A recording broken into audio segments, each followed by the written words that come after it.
Sa Good Vibes, sa Domingo na ang Mother's Day. Aton kilalahon ng isa ka Iloy nga nag-BHW, nag-daycare teacher, nagsastre, kag naglibot sang puto para lamang mapatapos sa pag-eskwela ang iyang mga anak. Yaring report ni Romeo Subaldo. Wala nakatapos sa pag-eskwela si Maria Dela Villarma, pero wala ini nakapugong sa iyang paghimakas. Ang iyabana, driver sa City Hall sa Bago City Sadto. Siya naging daycare teacher, barangay health worker, nanging sastre kag nagalibod pa sang puto.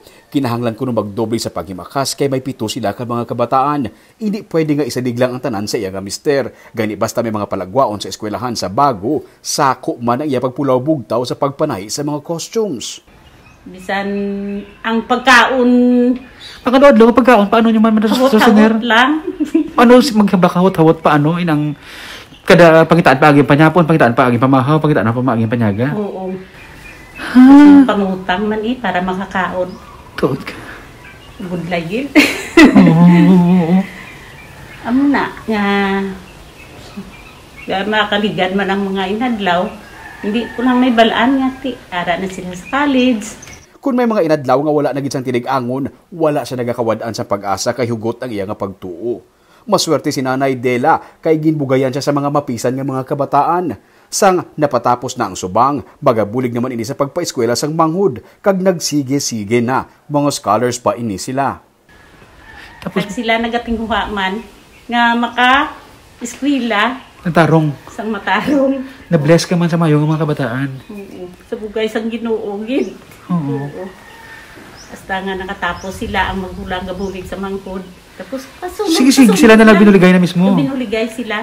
Sa karon, ang mga kabataan niya, yara na nakabase sa nagkalain-laing nga pungsod sa kalibutan, mayara sa Estados Unidos, United Kingdom, sa China, Saudi Arabia kag iban diri sa Pilipinas. Gani siya natagaan man sa kahigayunan nga makabiyahe sa iban nga pungsod. Kung wala sa pandemic, yara siya tani subong sa United Kingdom nagabakasyon. Kasi bakasyon ka na abroad? February 28 tani ato na ko. Kaya po ka na nabisitahan nga lugar? May arakan.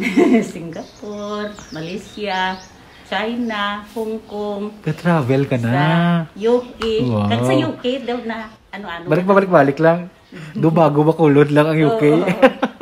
May mga napundar man sila nga mga propiedad, may talamnan, babuyan, bake shop kag ginaparentahan nga mga balay. Sa piyak sini, wala siya sa gihapon nagauntat sa pagpanahi gamit ang tradisyonal niya nga makina kay ini na ang nanginhilig niya.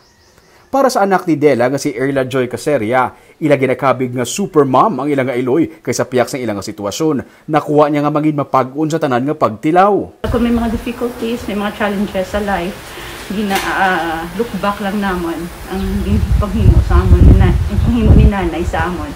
Kaya kung nalampuwasan niya to sa unang mga kabudlayan, mga challenges, wala sila ni tatay ng mga resources, wala sang financial aid or financial help sa outside na pero na-raise kami nila in an honest way, Sini nga Mother's Day, wala na sa iban pa nga nakita nga the best nga regalo para sa iya nga Iloy si Erla kag ang iya nga mga utod kundi ipahibalo sa kalibutan nga the best ang ilang nga nanay.